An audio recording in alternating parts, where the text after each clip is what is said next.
नमस्कार रसिक श्रोते हो, मी स्मिता मेढी. रसिक हो, सध्याच्या कोरोना काळात ऑनलाईन कवितेच्या मैफिली खूप झडत आहेत आणि रसिकांची त्यांना भरभरून दादही मिळते आहे. आपण पुन्हा नव्यानं कवितेच्या प्रेमात पडलो आहोत. कविता म्हणजे जीवनाची अनुभूती, कविता म्हणजे आंतरिक भावनांची अभिव्यक्ती वगैरे क्लिष्ट व्याख्या करता येतील. पण तुमच्या आमच्यासाठी मोजक्या शब्दात खूप काही सांगून जाते, मनात रेंगाळत राहते ती खरी कविता.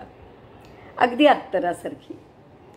फक्त काही थेंबांचा शिडकावा आणि आसमंतभर वाऱ्यावर झुलत राहणारा त्यांचा मनमोहक सुगंध. मनाच्या तळापासून आलेली कविता मनापासून स्वीकारावी आणि उधळून द्यावी सुगंधासारखी. रसिक हो, आम्ही तुमच्यासाठी घेऊन येतोय ऑनलाईन अत्तरदाणी. जगण्याच्या अनुभवातून आलेल्या, मनाला भिडलेल्या वेगवेगळ्या रंगांच्या, ढंगांच्या, वेगवेगळ्या भाषेतल्या कविता आम्ही सादर करणार आहोत. सुरुवातीला माझी गुणी, लाघवी आणि कवितेसाठी जीवतोड मेहनत करणारी माझी मैत्रीण अपर्णा बन्नगरे ही सादर करणार आहे प्रसिद्ध कवी, गझलकार श्री प्रशांत वैद्य यांची एक सुंदर कविता. अपर्णा. धन्यवाद स्मिता. नमस्कार रसिक हो, मी अपर्णा बन्नगरे ऑनलाईन अत्तरदाणीमध्ये आपलं मनपूर्वक स्वागत करते आणि सादर करते सुप्रसिद्ध कवी, गझलकार प्रशांत वैद्य यांची एक कविता. ते म्हणतात, सगळ्याच कविता बंदिस्त करून ठेवू नयेत वहीच्या पानात. सगळ्याच कविता बंदिस्त करून ठेवू नयेत वहीच्या पानात. काही अलगद सोडून द्याव्यात वाऱ्यावर निशंकपणे. फटकू द्यावं त्यांना मनमुराद घरभर अंगणात रानावनात. भटकू द्यावं त्यांना मनमुराद घरभर अंगणात रानावनात. उडू द्यावं कवितांना घरांवर कौल असलेल्या आणि नसलेल्याही. बसू द्यावं अंगणातल्या झाडावर. टोलेजंग इमारतीच्या गच्चीवरूनही जाऊ द्यावीत त्यांची विमानं. डोंगर माथ्यावर झऱ्यांचा खळखळाट ऐकत विहरू द्यावं त्यांना. डोंगर माथ्यावर झऱ्यांचा खळखळाट ऐकत विहरू द्यावं त्यांना. रानोमाळ स्वच्छंद उडू द्यावं, मस्ती करू द्यावी कवितांना. रानोमाळ स्वच्छंद उडू द्यावं, मस्ती करू द्यावी कवितांना. तुम्ही कधी लहान मुलं पाहिली आहेत शाळांना सुट्टी लागलेली? खूप मस्ती करतात, खूप दंगा. अख्खं घर घरासारखं करतात. आपण त्यांना पसारा म्हणतो. ती हसतात, रडतात, रागवतात. ती हसतात, रडतात, रागवतात आणि अखेरीस बिलगतात येऊन आपल्यालाच. निरागस असतात मुलं आणि कविताही. अल्लड असतात मुलं आणि कविताही. थकून भागून अखेरीस मुलं शिरतात आईच्या कुशीत. थकून भागून अखेरीस मुलं शिरतात आईच्या कुशीत आणि कविता वहीच्या. इतकं साम्य असतं कविता आणि मुलांच्यात. इतकं साम्य असतं कविता आणि मुलांच्यात. म्हणूनच सगळ्याच कविता बंदिस्त करून ठेवू नयेत वहीच्या पानात.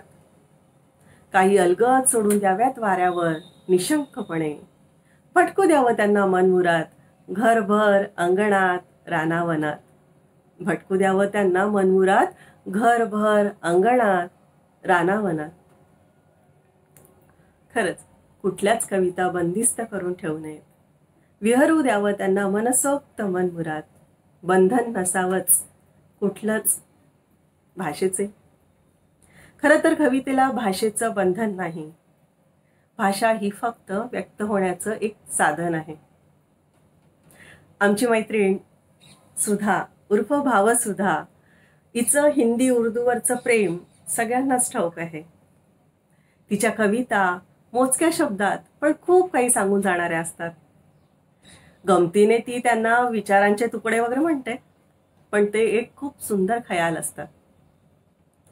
तर असाच एक सुंदर खयाल आणि एक हिंदी उर्दू रचना आपण सुधाकडून ऐकूया. सुधा, ऐकव ना. नमस्कार, मी सुधा पालवे उर्फ भावसुधा. अपर्णा, तू बरोबर म्हटलीस. कवितेला भाषेचं बंधन नसतं. तो इसी बात पर शुरुआत में एक ख्याल पेश करती हूँ. खुले जख्मों को हमारी हुनर कहते हैं, खुले जख्मों को हमारी हुनर कहते हैं, हम दिल चीर के रखते हैं, लोग शायरी कहते हैं. अब इसके बाद मैं अपनी एक नज्म पेश करती हूँ.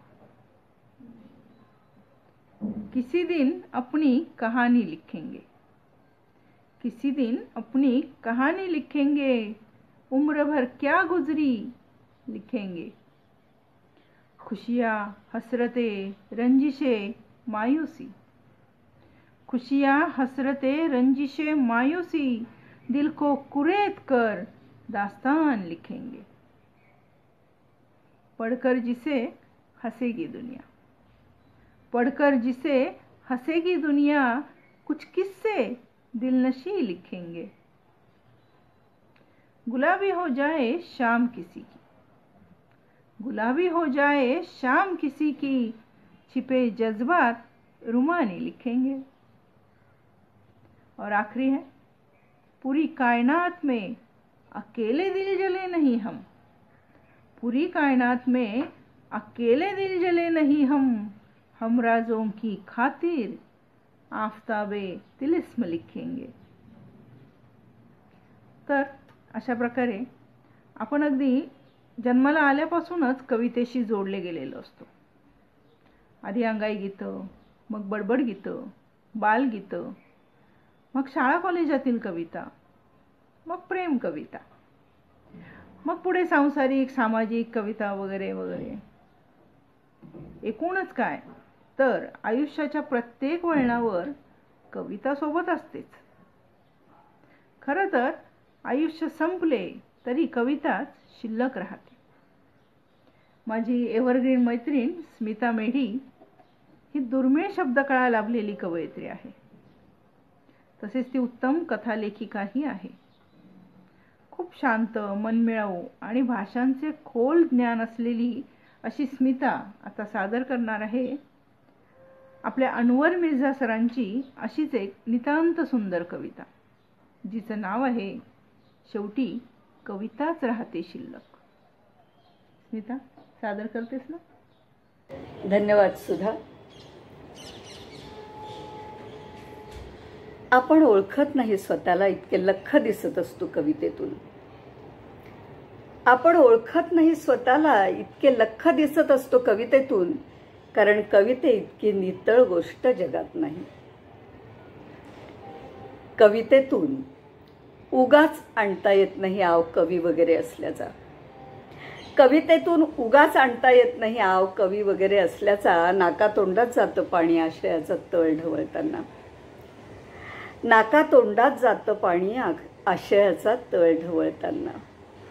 कधी मृत्यूच्या हाकेला ओ देण्यासारखा, तर कधी जगण्याच्या काचेतून सुखरूप आरपार जाण्याचा हा सारा प्रवास. भले पोटात उजेड पाडत नसली तरी पायाखालची जमीन लख्ख दाखवते कविता. पोटात उजेड पाडत नसली तरी पायाखालची जमीन लख्ख दाखवते कविता. आपण असतो किंवा नसतो पण कविता असतेच.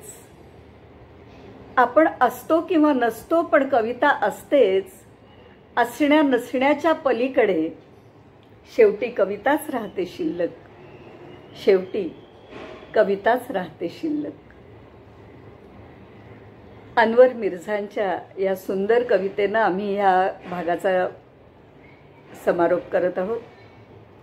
यापुढे आम्ही सातत्यानं तुमच्या भेटीला येणार आहोत अशाच सुगंधी कवितांचा दरवळ घेऊन. तुमचं प्रेम आणि लोभ असाच राहू द्या. कारण शेवटी रसिकच कवितेला बळ देतात. भेटूया पुढच्या भागात. तोवर काळजी घ्या आणि सुरक्षित रहा. धन्यवाद.